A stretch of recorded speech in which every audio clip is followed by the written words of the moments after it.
je vais continuer toujours sur le don de discernement des esprits. Donc je disais qu'il est fait mention pas discernement, pas le don de discernement d'esprit au singulier, mais le mot esprit dans le grec est au pluriel. Donc c'est le mot pneumaton qui est au pluriel, qui est employé pour ce don de discernement des esprits. Car comme nous l'avons vu, il y a plusieurs esprits. Il y a l'esprit de Dieu, il y a les anges, les démons et l'esprit humain. Donc ils font partie de 4 sortes, catégories d'esprits. Donc ce dont nous permet de voir et d'appréhender dans ces domaines. Voir par exemple quelque chose qui vient de l'esprit de Dieu, de l'esprit d'un esprit démoniaque ou de quelqu'un, ainsi de suite. Donc c'est faire une claire distinction est d'une importance essentielle pour l'Église du Seigneur. Donc l'Esprit de Dieu aide l'Église à discerner l'apparence extérieure, je disais, de la réalité intérieure pour éviter, bien sûr, un ou des empoisonnements, bien souvent, parce que beaucoup viennent, comme Jésus l'avait dit, déguisés, mais à l'intérieur d'eux, ils renient tout ce qui font la force, comme Jésus disait aussi, qu'il y a certains qui sont des cercueils blanchis de l'extérieur, mais à l'intérieur, c'est rempli d'ossements desséchés. Donc, ce don nous permet de déceler cela également. Donc, ce don n'est pas seulement utile pour garder l'Église, mais c'est aussi un secours dans la délivrance surtout. Amen. Pas plus que hier, nous étions en train de faire la délivrance sur une jeune fille. Et à un moment donné, l'Esprit de Dieu m'a révélé par ce don quelque chose qui animait la fille. Et les choses ont été confirmées. Amen. Donc ça, nous le savons, c'est vraiment utile, bénéfique et vraiment un secours dans le ministère de la délivrance. Amen. Il aide par exemple à discerner dans certains cas s'il s'agit d'une possession ou d'une maladie psychique ou nerveuse, pour ne pas faire l'amalgame entre les deux, parce que bien souvent, on confond maladie physique, psychique ou de démoniaque ou vice-versa. Et ça aussi, ça a déjà fait beaucoup de dégâts. Donc c'est encore une tragédie lorsqu'on prétend qu'il s'agit d'une possession, or il s'agit en réalité d'une maladie psychique ou nerveuse. Donc si c'était aussi simple, donc chaque médecin athée pourrait savoir quand il est en face à un cas de possession. Mais malheureusement, ce n'est pas le cas. Donc les choses de l'esprit doivent être jugées spirituellement. Celui qui veut donner un jugement sur les esprits ne peut le faire qu'au travers de l'Esprit de Dieu. Amen. Dans une telle situation, l'esprit de l'homme est totalement aveugle.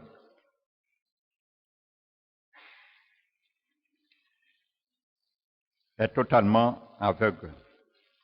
Il y a beaucoup de vaisselles cassées dans la queue d'âme à cause de mauvais discernement en possession et maladie. Ça c'est sûr. Amen. C'est vraiment le mot. Amen.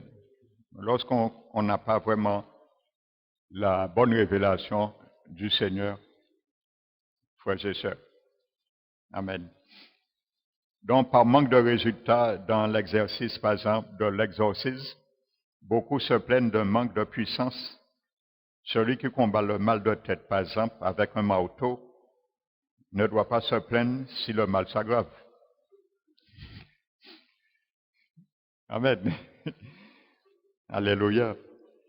Ça veut dire également, on ne doit pas voir de démons partout. Amen. Combien souvent nous le comprenons et il y a certains qui agissent également. Pour bien comprendre l'importance du don de discernement des esprits à notre époque, il nous faut étudier ce don dans le contexte de l'Église primitive. Nous savons que les Grecs et les Égyptiens avaient de nombreux lieux de culte aux idoles. Dans de nombreux cultes, des personnes avaient des révélations métaphysiques. Donc, il y avait des prophètes et des faiseurs de miracles appartenant à divers dieux, aux divers dieux, et c'est la raison pour laquelle ces cultes étaient attractifs. Donc, ça n'a pas changé aujourd'hui. Il y a beaucoup de cultes attractifs. Lorsqu'il y a des miracles, des délivrances, parfois entre parenthèses, donc ça amène bien souvent une grande popularité. Paul voyait derrière tous ces dieux des démons. C'était attractif, mais Paul qui avait les yeux spirituels, Dieu l'ouvrait les yeux, il voyait à travers, derrière tous ces dieux des démons. Et dans 1 Corinthiens 10, le verset 20, il dit, je dis que ce qu'on sacrifie, on le sacrifie à des démons et non à Dieu. Alors je ne veux pas que vous soyez en communion avec les démons. Amen. Donc lorsque les gens sont dans l'ignorance, ils ignorent ce fait. Mais Paul, lui, il avait ce discernement et il mettait en garde les contemporains. Par exemple, le diacre Philippe croisa la route de Simon le magicien, honoré par les gens qui étaient influencés par ses miracles. Il était tellement respecté que les Samaritains disaient, cet homme-là est la puissance de Dieu, laquelle est appelée la grande dans Acte 8 et le verset 10. Par la puissance du Saint-Esprit, les faux miracles furent dévoilés et les mauvais esprits chassés. Lorsque Simon, Philippe, lui, il est arrivé à Samarie. Donc, ce fit le cas pour Pierre, encore avec Simon le magicien. Malgré sa conversion à Christ, cet homme était habité par des puissances mauvaises qui le poussaient à paraître comme intercesseur et transmetteur de puissance. Donc, voyez, on peut être converti sans être délivré des puissances occultes qui nous habitent. Donc, on voit bien que Simon, le magicien, il n'était pas délivré instantanément le jour qu'il a accepté le Seigneur. Or, la Bible nous dit qu'il a fait une vraie conversion. Ça, je l'ai bien expliqué lors du baptême dans le Saint-Esprit. Il a fait une vraie conversion parce que le mot croire, dans le grec, c'est un mot qui explique, qui veut dire que quelqu'un qui est vraiment converti. Amen. Et il n'y avait pas que Simon, il y avait tous les Samaritains qui ont fait une vraie conversion et Simon était dans le lot. Donc, il a fait aussi une vraie conversion. On aurait dit, sauf Simon. Mais il n'était pas libéré de ce pouvoir qu'il était en lui. Donc, voyez, donc, il devait envisager par la suite la délivrance, même si la Bible n'en parle pas. C'est pour ça, parce que la Bible n'en parle pas, il y a certains qui disent que dès qu'on a accepté le Seigneur, on est délivré. La Bible ne dit pas ça non plus. Amen. Donc, l'apôtre Pierre l'a directement interpellé, l'a encouragé par le don de discernement d'esprit qui s'est manifesté dans l'apôtre Pierre. Il a directement interpellé Simon, il a encouragé de se repentir de ses mauvaises pensées et à prier pour lui afin qu'il soit déconnecté dans ses liens occultes. Donc nous voyons, frères et sœurs, dans Acte 19, le verset 18-19, combien l'occultisme et la magie étaient répandus à l'époque. Amen. Donc même si le Seigneur ne nous montre pas, nous dit pas explicitement que les convertis qui avaient touché ces choses devaient passer à la délivrance, mais nous pouvons comprendre qu'il y a beaucoup qui se sont convertis et par la suite que le Seigneur les a bien sûr délivrés, ainsi de suite. Donc nous voyons dans Acte 19, verset 18-19, plusieurs de ceux qui avaient cru venaient confesser, déclarer ce qu'ils avaient fait, et un certain nombre de ceux qui avaient exercé des arts magiques, ayant porté de l'olive, les brûlaient devant tout le monde et en estima de grande valeur. Donc, la soif des miracles et la faim pour les choses spirituelles étaient exploitées par Satan. Et nous le savons bien que les gens ne se sentent pas bien, ils transcendent toujours vers ces choses. La révélation, nous avons vu, du Saint-Esprit, l'Église a toujours s'est gardée contre l'influence des mauvais esprits. Nous l'avons vu dans Actes chapitre 16.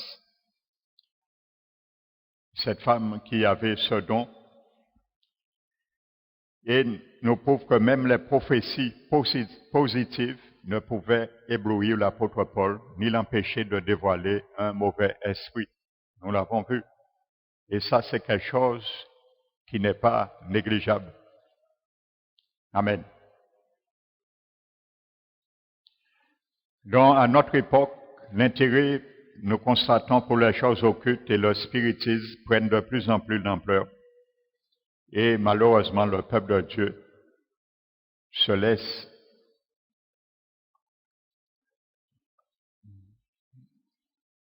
emporter par ces choses, même étant avertis. Donc, de même pour toutes sortes de religions qui promettent un accès aux choses invisibles. Elles connaissent chez nous un succès toujours croissant. Et nous savons à travers ces enseignements et de ces religions, ce sont des puissants démoniaques qui agissent. Déjà au temps de Moïse, les magiciens de l'Égypte pouvaient faire les miracles semblables à ce que faisait Moïse. Mais Dieu a démontré sa puissance souveraine. Amen. Parce que Dieu a vaincu l'influence des mauvais esprits dans Exode 7, verset 12. Amen. Lorsque le serpent de Moïse engloutit le serpent des magiciens.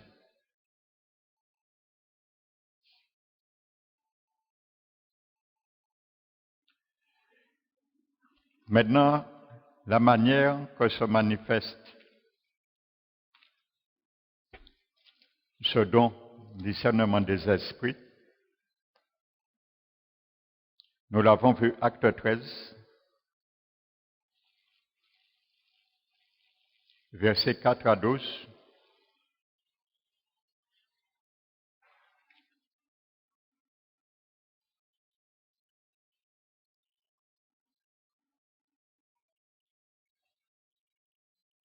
Nous n'avons pas tout lu. Nous voyons de quelle manière les apôtres étaient capables de différencier ce qui était divin de ceux qui ne l'étaient pas. Paul et Barnabas étaient à Chypre, dans Acte 13, versets 4 à 12. Ils étaient à Chypre et il y avait là un magicien bien établi nommé Élymas, dont les apôtres ne manquaient pas d'assurance et ils lui résistèrent.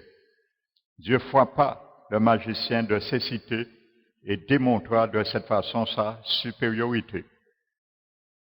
C'est de cette manière qu'un chemin fut ouvert à l'Évangile. Là, c'était facile de discerner.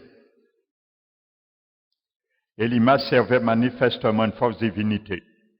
Il fut donc possible de briser son influence car Dieu s'est révélé comme le Tout-Puissant par un signe.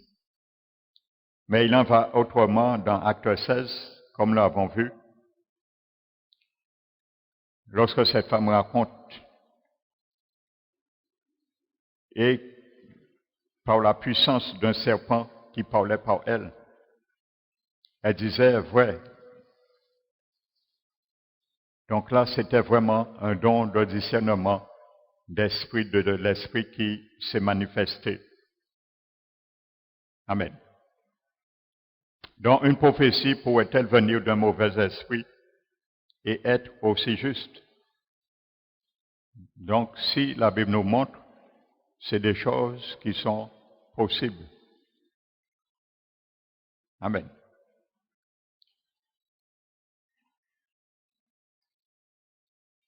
Mais l'apôtre Paul avait reconnu le mauvais esprit qui animait cette femme, bien que le message était très positif pour eux et le contenu du message parfaitement correct.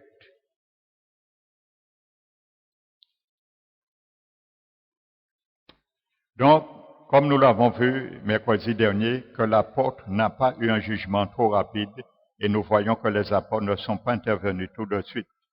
Ils ont essayé de discerner vraiment. Amen. Tout de suite, frères et sœurs. Vous savez, ça me fait, il y a quelque chose, un témoignage qui me vient là. Je lisais le témoignage d'un homme. Cet homme disait comment des leaders doivent faire attention pour ne pas être séduits par des esprits séducteurs. Il a dit un jour, ils étaient en prière dans l'église, une soirée de prière, et il y a un homme qui rentre pour la première fois dans l'église. Et quand cet homme rentre dans l'église, il y a une femme qui prophétise sur cet homme et dit à cet homme que le Seigneur, que vous êtes venu, vous avez volé de l'argent de l'entreprise, vous avez fait ça, ça, ça, mais parfaitement. Cet homme s'est trouvé surpris, même il a eu peur. Il a pris un des pasteurs qui était là-bas et il a dit à ce pasteur, mais comment cette personne qui ne me connaît pas peut citer ma vie avec autant d'exactitude? Alors, l'homme portait, le pasteur lui dit, non, restez, Dieu vous a conduit, restez. Et la femme délivre un deuxième message concernant la vie de cet homme. Avec exactitude. Et le pasteur a dit,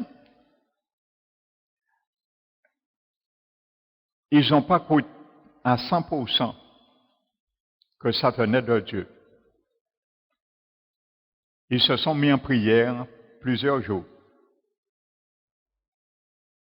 Et le Seigneur les a révélés que cette prophétie ne venait pas de l'Esprit de Dieu, mais d'un esprit divination.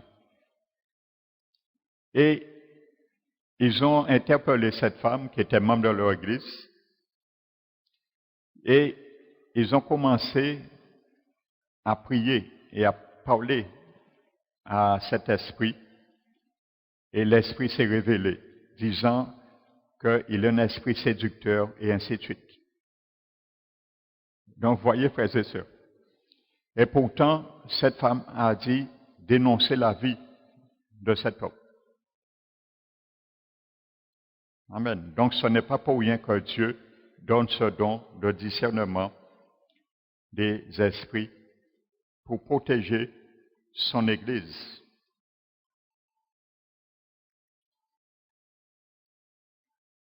Donc je disais que l'apôtre n'a pas eu un jugement trop rapide et nous voyons que les apôtres ne sont pas intervenus tout de suite. Ils ont dû être attentifs à la voix de l'Esprit de Dieu. Et la Bible nous dit que cette femme faisait ça plusieurs jours.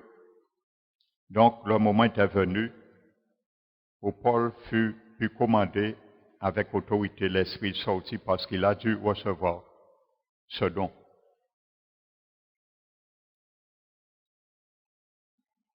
Amen.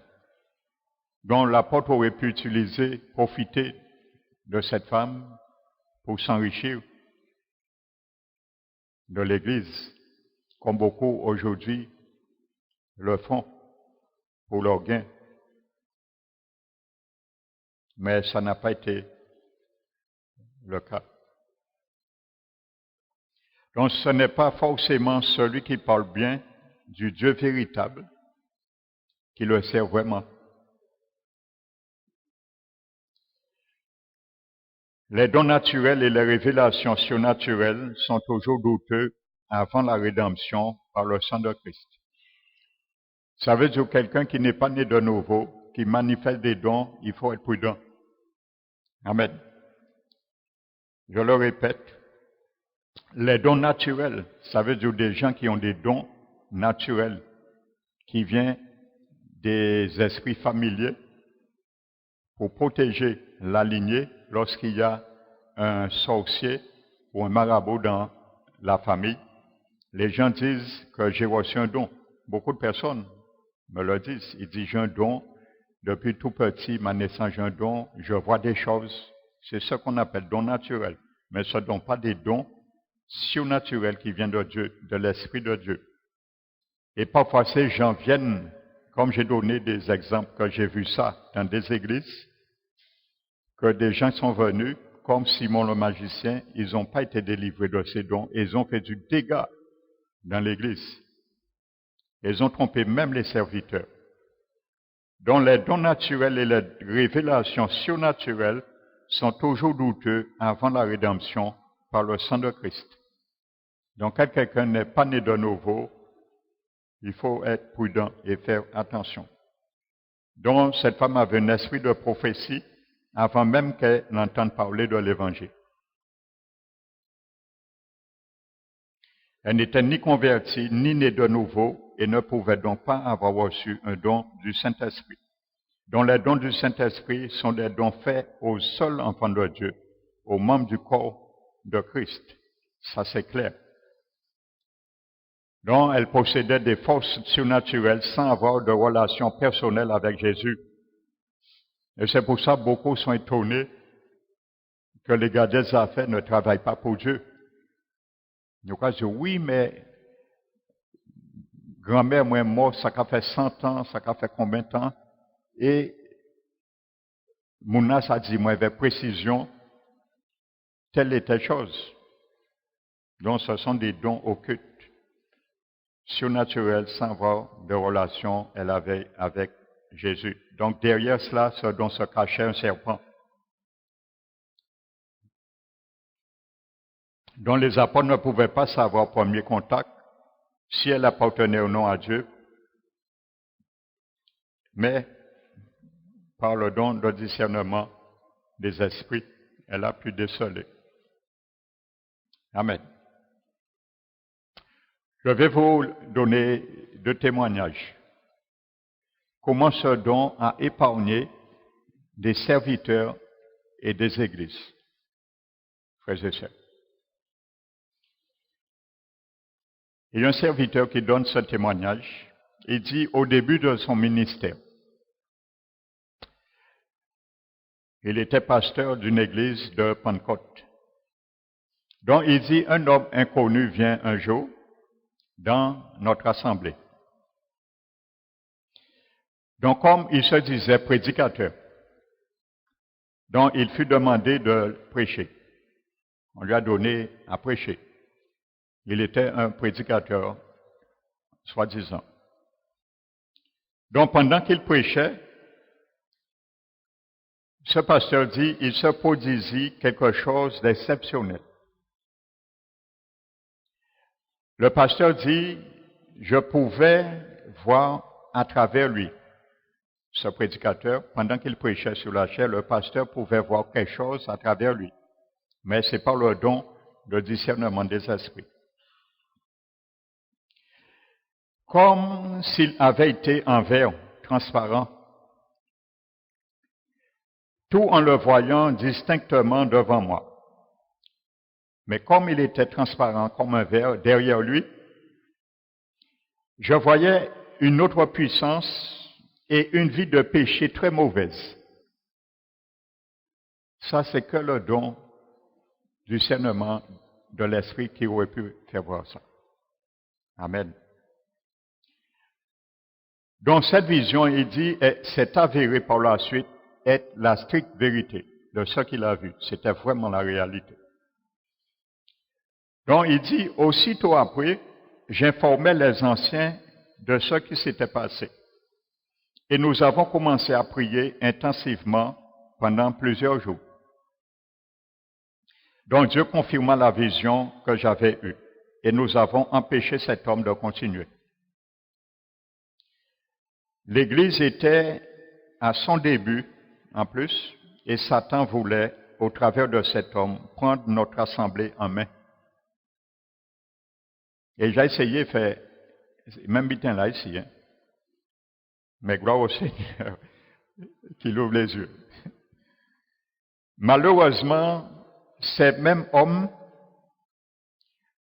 eurent plus tard la responsabilité d'une église évangélique. Il est allé ailleurs. Et il a eu la responsabilité d'une église évangélique. Donc, il mena cette église dans une fausse direction et il allait jusqu'à présenter sa vie de débauche comme normale.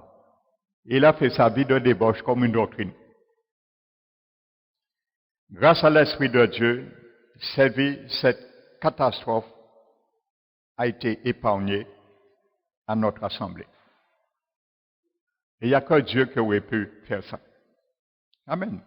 Donc, Dieu a épargné cet homme dans une église, mais il a été ailleurs et il a fait du dégât.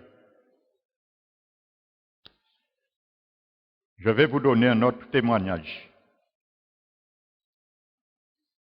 Toujours comment Dieu épargne la catastrophe du diable à travers ce don.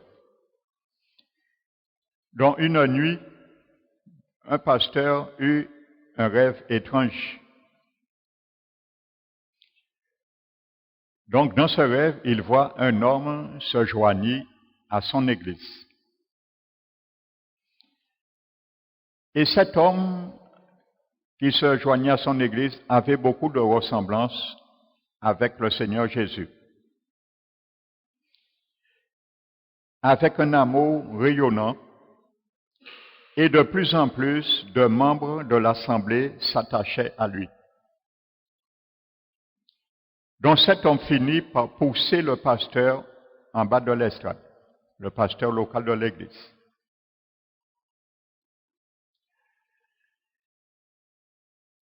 Tout à coup,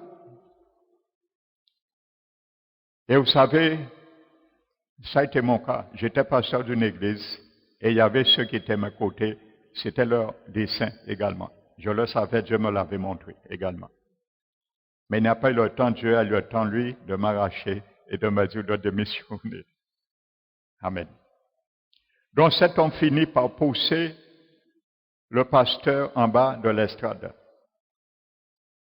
Donc tout à coup, notre frère vit une autre chose qui apparaissait dans cet homme. Toute ressemblance avec Jésus dans ce rêve avait disparu et notre frère se vit en train de crier. De crier, que penses-tu de Jésus? En même temps, il avait dans les mains quelque chose comme une lance-flamme qu'il dirigea contre l'homme dont le masque tomba subitement. Il lui dit, que penses-tu de Jésus? Et il voit dans le songe, il a comme une lance-flamme qui dirigea contre l'homme et son max tombe. Cet homme qui avait l'aspect de Jésus.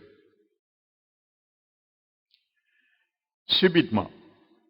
Et il répond, Jésus n'est qu'un simple homme. Nous n'avons rien à faire avec lui. Donc le pasteur raconta son rêve à l'église. Mais l'avertissement fut vite oublié. Ils n'ont pas tenu compte de ce rêve. Les leaders, les responsables de l'église. Donc Dieu, par, comme nous voyons, le don de discernement des esprits aussi peut se manifester par aussi d'une manière visionnaire. Maintenant, peu de temps après, un homme vint en réalité maintenant. Là, c'est pas un rêve. Hein? Dieu a averti, mais ils n'ont pas tenu compte de ce rêve, de cet avertissement. Et peu de temps après, maintenant, un homme vient vraiment pour de bon dans cette église, dans l'assemblée. Il était arrivé depuis peu d'Allemagne de l'Est, discret. Il prit place près de la porte. Il revint, était toujours sympathique et aimable. Il rendait vraiment une impression de clarté et avait des attitudes qui faisaient penser à Jésus. Exactement comme le rêve. Dieu est Dieu, frères et sœurs. Dieu ne se trompe jamais. Lorsqu'il priait, chaque parole semblait contenir de l'or. Entre-temps, on apprit que cet homme si gentil envoyait les 3/4 de son revenu en Allemagne de l'Est pour soutenir des membres de sa famille et des amis dans le besoin. Ce don de soi impressionna tout le monde dans l'Église et ailleurs. On le pria de donner son témoignage, et cela plut à l'Église. Plus tard, on lui demanda de prêcher dans l'Église. Sa façon de parler impressionna beaucoup, exactement comme dans le rêve. Et bientôt, il fut plus apprécié que le pasteur de l'Assemblée, parce que Satan avait voulu mettre le pasteur en bas, et Dieu l'avait vu. Donc ce dernier le pasteur de l'Église, maintenant eut un mystérieux malaise. Vous savez, le don de discernement des esprits, je le crois, se manifeste parfois d'un malaise, parfois d'un trouble intérieur. Lorsqu'on ne comprend pas, Dieu nous fait déceler quelque chose, parfois ça nous met dans le trouble au premier abord. Il y a un malaise et par la suite, ce trouble et ce malaise se manifestent, concrétisent par la réalité. Et ça m'arrive aussi. C'est une manière aussi que ce don se manifeste. L'Esprit de Dieu nous fait commencer à sentir ce malaise, un trouble, et ainsi de suite. Donc c'est ce qui se passe dans cet homme maintenant. Le don du discernement des esprits commence à se manifester en lui. Alors il dit, est-ce seulement de la jalousie au fond de lui vis-à-vis cet homme qui est commencé à être apprécié plus que lui? Donc, il s'éprouva lui-même et se plaça devant Dieu, le pasteur de l'Église. Il arriva alors qu'un matin, un avertissement intérieur survint dans son esprit. Quelque chose de terrible allait arriver. Donc, il reçoit quelque chose maintenant dans son esprit, après avoir prié. Donc, mais il ne sait pas quoi. Il ressent dans son esprit quelque chose terrible devait arriver. Il ne sait pas si c'est un malheur, un deuil dans l'Église, la chute d'un croyant, mais il sait que quelque chose va s'arriver. Eh bien, ce dimanche-là, c'était le nouveau frère qui devait faire la prédication du culte et avec la Sainte-Seine. Toujours le même homme. Donc, cet homme choisit le texte de Deutéronome 1, verset 6, qui dit, « Vous êtes restés assez longtemps près de cette montagne. » Effectivement, c'est ce que Deutéronome 1, 6 dit. Donc, c'est son texte qu'il a choisi ce jour-là, dont son explication fut stupéfiante. Cette montagne, c'est Golgotha.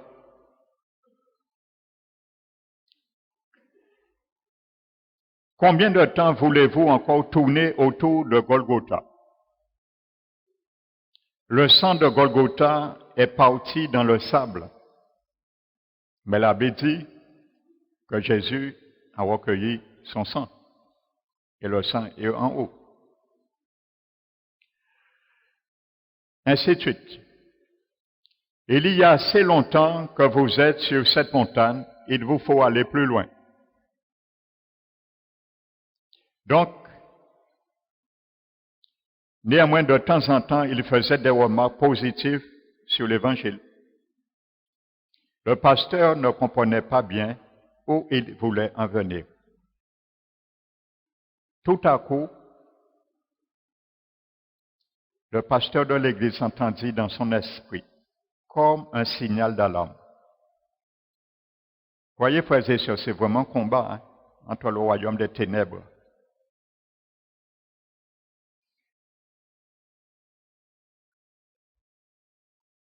Et je comprends quand Dieu dit aux chrétiens de respecter et d'obéir à leurs leaders, parce que, et de la déférence pour eux, parce que c'est eux qui veillent sur leur âme. Je comprends de plus en plus cela, frères et sœurs. Il dit, il entendit dans son esprit comme un signal d'alarme. Il essaya tout d'abord de le chasser. Vous voyez, on sent un malaise, un trouble. Donc, le pasteur dit, il essaie de chasser ce signal d'alarme dans son esprit. Mais pendant que l'autre continuait de parler, l'ordre de Dieu survint et il devait agir maintenant. Il bondit et demanda à l'homme, en plein culte, au nom du Seigneur, au nom de mon Seigneur, je te demande, que penses-tu de Jésus-Christ? Comme dans le rêve. Son visage se déforma alors qu'il répondait, Jésus-Christ, qu'est-ce que ça veut dire? Il était qu'un simple homme, exactement comme le rêve, frères et sœurs. Il répond. Il dit, nous ne devons pas parler que de Jésus. Amen. Et vous savez, il y a certains qui disent, parce que là qu'a parlé, il n'y a ni de ça, il n'y a ni de ça. Mais vous savez, quand Dieu me permet d'entendre ça, je sais, je dois continuer à parler de ça. Parce que ça dérange le diable. Amen. C'est une manière de savoir que le diable n'aime pas entendre ça. Alléluia. Et bien souvent, les gens qui disent ça, trop ou tard, ou quoi vrai, ou quoi parti. Alléluia. Il dit, nous ne devons pas parler que de Jésus, mais aussi de Krishna et de Bouddha, ainsi de suite. Frères et sœurs.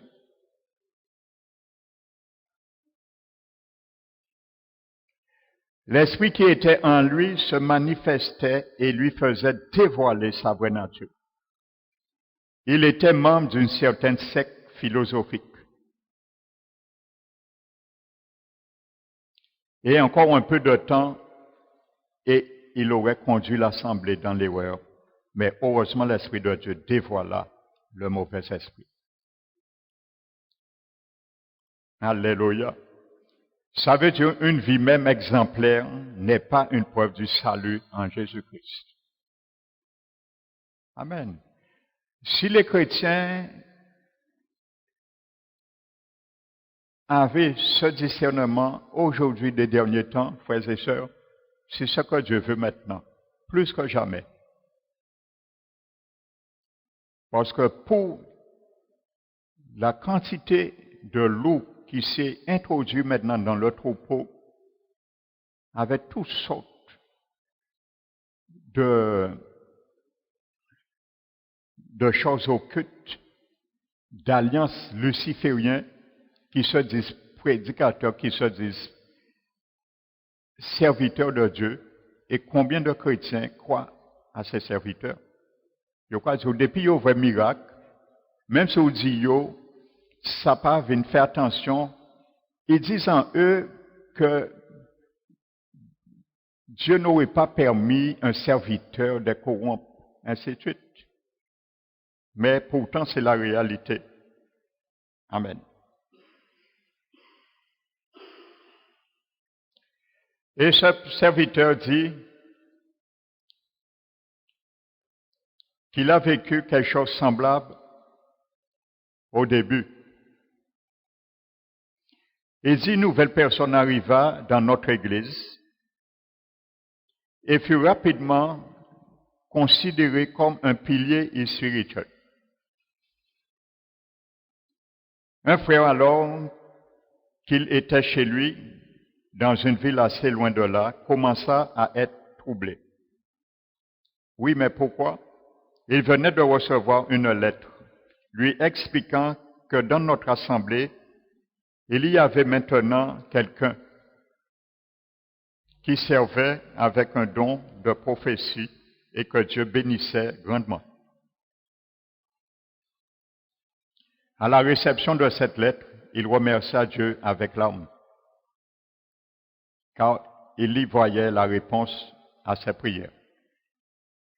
Il dit enfin, Dieu l'a exaucé. Alors pourquoi ce trouble? Amen. Vous voyez, il a toujours le trouble qui est en avant-garde. Et pourquoi reçut-il en plus dans son esprit la mission de visiter notre Église? Il se pose cette question. Une fois à la réunion, il entendit une femme édifiée d'une bonne manière en prophétisant. Il ne la connaissait pas, mais le trouble augmentait en lui. Ce trouble devient une révélation maintenant. Il vit une puissance mauvaise derrière elle. Il bondit et ordonna, au nom de Jésus, tais-toi. Elle se dévoila comme une spirit, une femme de l'Église qui prophétisait. Tout de suite, l'esprit s'est dévoilé comme une spirit. Elle est une spirit. Les membres de l'Assemblée qui étaient jeunes dans la foi pensaient que toute personne qui a une révélation de l'Esprit de Dieu.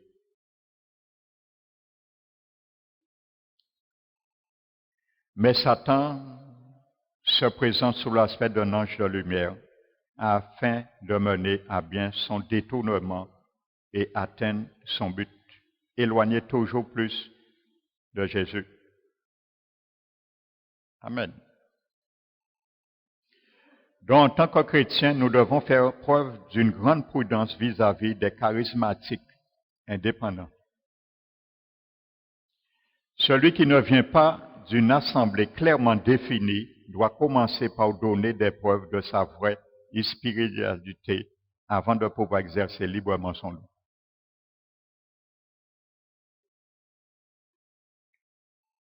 On entend tellement de choses maintenant.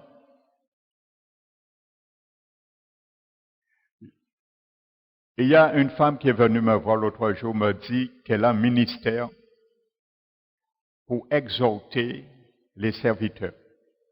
Elle n'a pas d'église, mais elle passe dans les églises pour exhorter les serviteurs. Elle n'a pas d'église. Je l'ai écoutée, et pendant qu'elle me parlait, elle me disait que de réfléchir pour pouvoir lui donner la permission de venir exhorter. Je l'écoutais, mais en tout cas, tiens, moi, pendant qu'elle parlait, bon, moi, attendre longtemps. Vous savez, une fois, une femme est venue ici encore, et après le culte, c'est une sœur, j'étais son pasteur avant, qui l'a amené visiter l'église. Elle se présente, et la sœur qui l'a amenée me dit, oui, pasteur Saint-Tel, elle a un ministère de visiter les églises.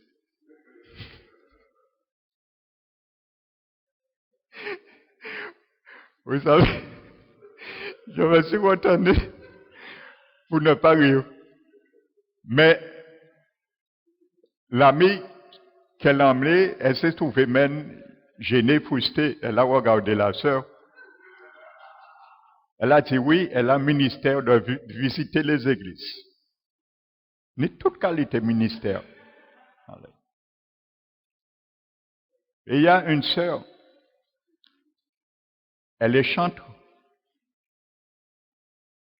Un jour, elle m'a dit qu'une sœur qui vient de Dieu lui a dit qu'elle ne doit pas avoir d'église, mais qu'elle a un ministère de chant, qu'elle doit aller dans des pays, chanter pour Dieu, mais ne pas aller dans aucune église. Et elle a cru ça. Elle a abandonné l'église, elle n'a pas, et elle dit, elle les chante, et elle glorifie le Seigneur par les chants. Elle a cru à cela. Des fausses prophéties. Donc, c'est ce que le diable vient faire, frères et sœurs. Amen. Vous savez, frères et sœurs, je dis, si je donnais des témoignages, il y a des gens ici, ils étaient pompés. Mais vous savez, je ne donne pas tout. Il y a un frère qui m'a dit l'autre jour, vous allez voir une manière, le don de discernement des esprits s'est manifesté. Il y a un frère qui m'a dit un jour que c'est un dimanche en plus, c'était même pas un vendredi. Et il m'a dit, ce frère m'a dit, ce frère dans l'église, hein, je ne vais pas nommer son nom, il m'a dit que j'étais en train de prier après la prédication, et lui, il était là, et il voit un démon vêtu de blanc. Il vient, il prend une chaise, et il s'assit au milieu de l'allée là. Et le frère a vu ça. Donc, c'est un don de discernement des esprits. Dieu a ouvert ses yeux pour qu'il le voie.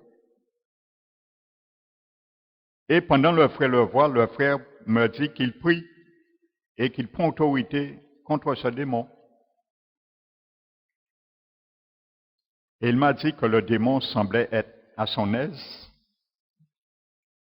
Et le frère m'a dit, moi je n'ai rien vu. Et il a dit que au moment que ce démon s'est assis, il m'a dit, Pasteur Emmanuel, tu étais en train de prier, ta prière a pris une autre tournure, comme si tu avais vu ce démon. Et pourtant, je ne savais rien.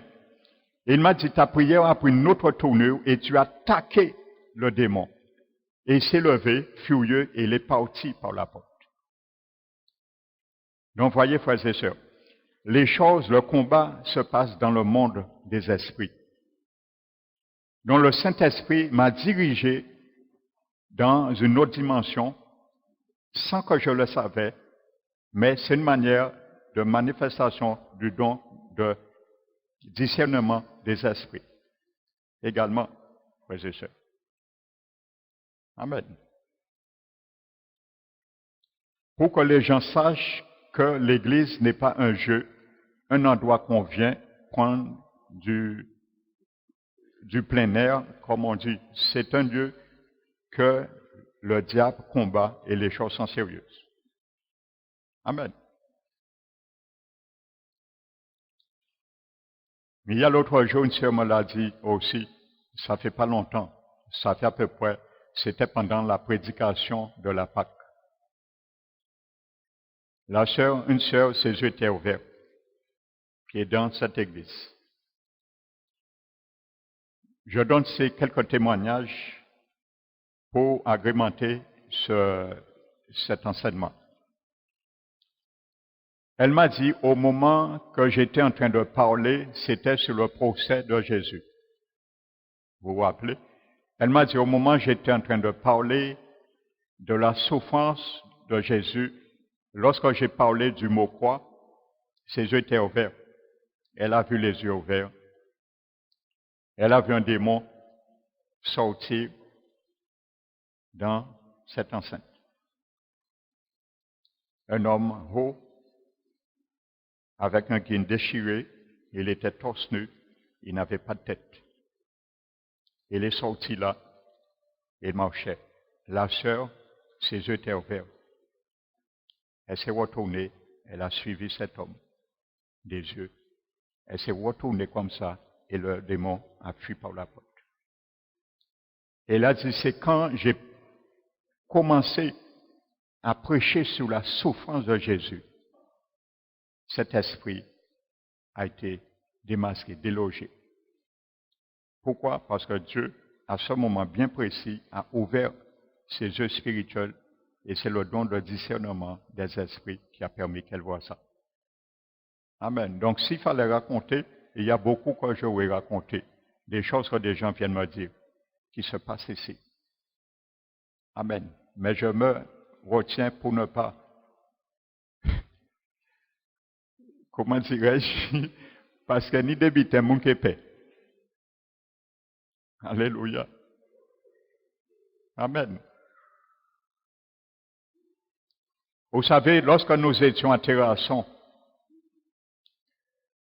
Dieu m'avait montré dans un songe qu'il y avait un sorcier qui habitait aux environs de l'église lorsque nous étions à Terrasson.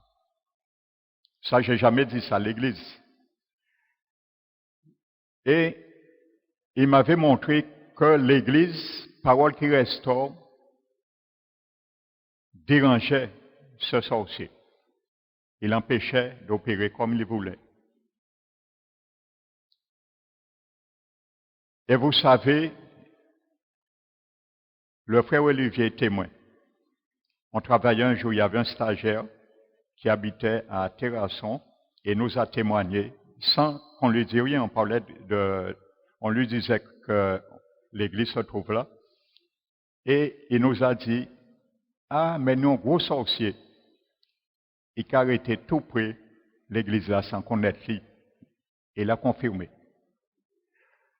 Et vous savez, ça ne m'étonnait pas que l'église donnait du fil à retordre à cet homme. Vous savez, un jour, j'étais en prière. Le vendredi, je viens très tôt, je priais. Et pendant que je priais un vendredi, j'entends mon portable qui sonne. Écoutez bien, frères et sœurs. Je vous le dis, les gens qui veulent fermer leurs yeux sur ça, l'église Parole qui restaure, c'est une église qui combat le royaume du diable. Ça, je vous le dis. Et il fait du dégât dans le royaume du diable. Je reçois un appel et je continue à prier. Et à un moment donné, je dis peut-être c'est une urgence. Je prends, vous savez qui m'appelle? Un sorcier. Et quand j'ai vu ça, tout de suite, j'ai maudit l'entreprise de cet homme. Je lui ai dit, comme il s'est permis de m'appeler sur mon portable, au nom de Jésus, je maudis son entreprise et qu'il prenne le feu et que tout ce qu'il entreprit avec ses démons, ses saints, soit brûlé au nom de Jésus. Vous savez, 2 semaines après, pareillement le vendredi, je viens. C'est une chose que je ne raconte pas, parce que l'église aurait pu peur et je ne sais pas comment les gens auraient réagi. Vous savez, cette table qui est là, elle est à Terrasson. Et vous vous rappelez, j'avais comme d'habitude, je mettais mon sac sur la table et il y avait une chaise à côté. Je rentre un vendredi et je mets comme d'habitude mes effets. Et je vois en dessous cette table un mille-pattes. Mais je n'ai jamais vu un mille-pattes aussi noir de ma vie. Il était à peu près cette longueur et à peu près cette grosseur. Il était vraiment noir et il était comme mort. Il n'a pas bougé. Quand je l'ai vu là, ça m'a impressionné tout de suite. Mais le Seigneur m'a ouvert les yeux, il m'a dit tout de suite que c'est un montage. Je ne me suis pas affolé et j'ai voulu confirmer. J'ai été prendre du bégon et j'ai appuyé le bégon sur le mille-pattes. Frères et sœurs, le mille-pattes a tout noyé. Il a tout noyé comme ça et il est tombé. Ça a été confirmé, je l'ai ramassé et je suis allé dehors, je l'ai écrasé. Je suis retourné et il y avait un deuxième pareil sous la chaise. Donc, vous voyez, c'était vraiment une incantation pour m'avoir. Avec le bégon, le deuxième n'a pas bougé. Il y avait un deuxième exactement sous la chaise. J'ai fait pareil. J'ai donné un coup de bégon. Il a tout noyé. Il est tombé. Je l'ai ramassé, je l'ai mis dehors et je l'ai écrasé. Au nom de Jésus. Amen. Ça, je vous le dis là. Le 31 décembre, je suis venu ici pour prier. Quand je suis rentré dans le bureau, j'ai allumé la lumière. Et il y avait un mille-pattes, pareil, qui était là, aussi noir. Il était entre la porte et mon chemin. Je ne l'ai pas vu. Je suis passé, je suis rentré. Et quand je suis repassé, je suis retourné, je l'ai vu. Ça, j'ai vu que c'était aussi une incantation. Et je l'ai tué. Il était là, inerte. Amen. Non, c'est des choses que je ne dis pas à l'église pour ne pas affoler. Mais sachez, les choses sont réelles, que le diable attaque cette église. Ça veut dire que cette église dérange son royaume. Parce qu'il y a contre-attaque, ça veut dire qu'il y a attaque. Amen. Et gloire au Seigneur, que le Seigneur m'a toujours gardé. Amen. Ça, il y a d'autres choses que j'aurais pu dire, mais je me garde. Donc, je continue. Vous savez, je vais donner un exemple, j'ai donné déjà, mais pour que le témoignage soit enregistré. Vous savez, un samedi matin, ma petite sœur m'appelait et elle me dit que, tout angoissé, qu'il y a une sœur, pas une sœur d'une collègue de travail. Elle a sa sœur qui est en réanimation au CHU et de prier pour elle, ainsi de suite, et que pratiquement ses jours étaient comptés. Donc je lui demande qu'est-ce qu'elle a. Elle me dit que cette femme, ça fait 7 jours, elle était aux cliniques Eau Claire.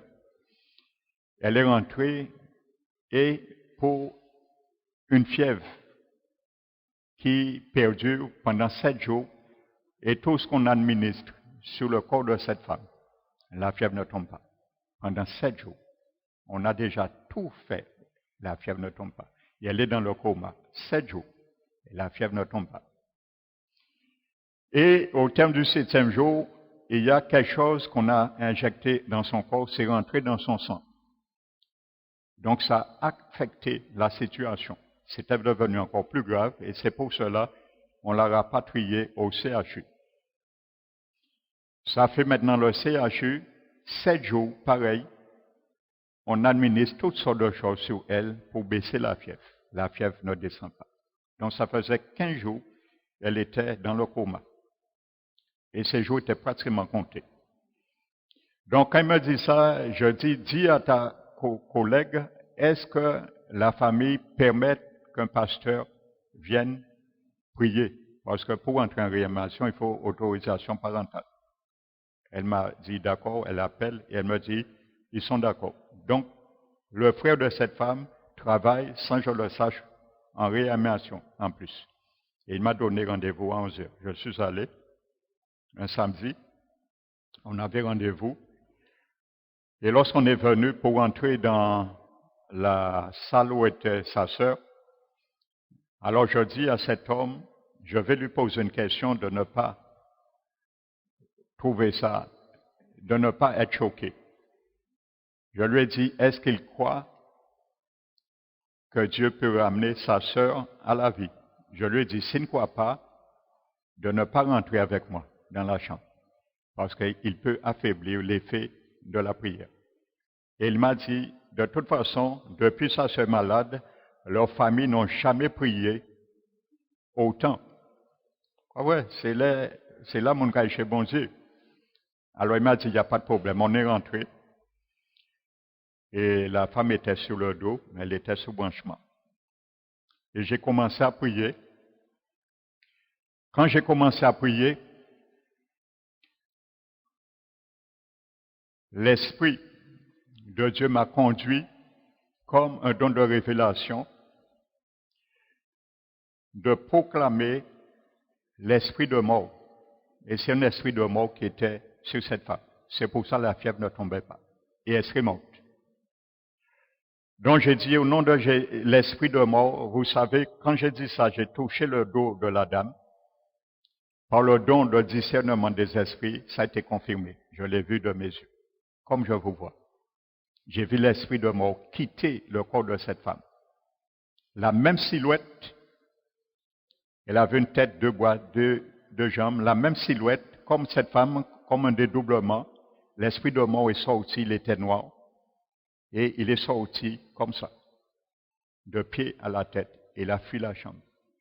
Vous savez, l'appareil où était cette femme branchée s'est mis à comment dirais-je, à s'intensifier. Et cette femme a retrouvé la respiration. Elle s'est mise à respirer très, très, très fort.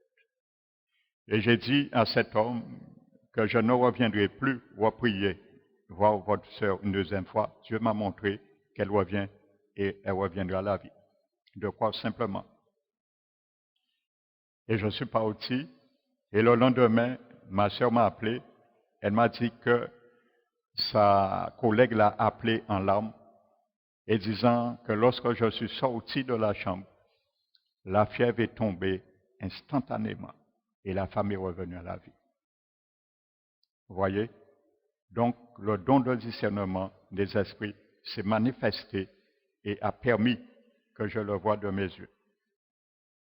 Vous savez, pour conclure ce soir, il y avait un jour encore, j'étais dans ma chambre. Vous savez, bien souvent, Dieu me fait voir des esprits comme je vous vois. Exactement à lui comme ils sont. De plus en plus, c'est un don qui se manifeste. Je les vois tels qu'ils sont maintenant. Que mes yeux soient fermés ou ouverts. J'étais en train de prier, j'étais en jeûne dans ma chambre. J'étais en train de prier pour clôturer ce jeûne.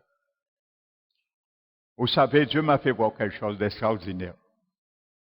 Quand le Seigneur nous fait voir ces choses, c'est vraiment, on rentre dans le royaume, vraiment, frères et sœurs, surnaturel. J'étais dans ma chambre à genoux et j'étais en train de prier, de remercier le Seigneur. Dans le volet se trouve de la chambre devant moi. Et vous savez, j'habite en face de Carrefour. Il y a un canal entre le parking et les lotissements qui sont là. Vous savez, je suis en train de prier, mes yeux sont fermés. Mais en même temps, le Seigneur me montre comme dans un écran de télé. Pendant que je prie, mais il me fait regarder comme je gère une situation. Il y a un esprit qui sort. Il sort dans le parking. Mais Dieu m'a fait voir comme c'est un esprit qui visitait l'appartement. Il vient et il sort, il passe dans le canal et il vient. Et vous savez, il monte le mur comme ça, comme un anolis. Mais je continue à prier, je le vois. Et quand il arrive sur le volet de ma chambre, il appuie ses deux coudes comme ça. Cet esprit, il était la taille d'un bébé. Il avait les deux bras, les deux jambes marquées. Il était noir. Et il avait la tête d'un adulte et sa tête était chauve. Quand il vient, je le vois. Il met ses deux bras comme ça. À ce moment, je prends autorité. Je lui dis, esprit impur, où tu as mis tes deux bras, tu les retires maintenant. Et tu retournes au nom de Jésus où tu es sorti. Il a retiré ses deux bras comme ça. Il est descendu. Il a fui. Et je leur ai donné de ne plus revenir ici, au nom de Jésus. Amen. Voyez, j'étais en jeûne, j'étais en train de remercier le Seigneur. Et le Seigneur ouvre mes yeux, spirituels par ce don, et me fait voir quelque chose qui se passe dans le monde invisible. Donc, ce don vraiment, frères et sœurs, est formidable et je dirais grandiose vraiment dans le corps du Christ. Et nous devons vraiment, pour ma part, prier vraiment pour que Dieu puisse vraiment laisser ce don se manifester dans l'Église plus que jamais durant ces derniers temps. Il y a tellement de témoignages que j'aurais pu donner. Je pense que peut-être certains d'entre vous aussi peuvent donner à travers ce don. Mais c'est formidable quand Dieu permet pour démasquer les choses. Amen. Vous savez, même pendant parfois, je prie, j'intercède. Parfois Dieu, dans la prière, il me montre déjà un aperçu par ce don de la situation. Amen. Donc je sais à peu près à quoi m'en tenir. Et je le sais. Donc vraiment que le nom du Seigneur soit béni et magnifié. S'il y a des questions ce soir à travers ce que nous avons vu,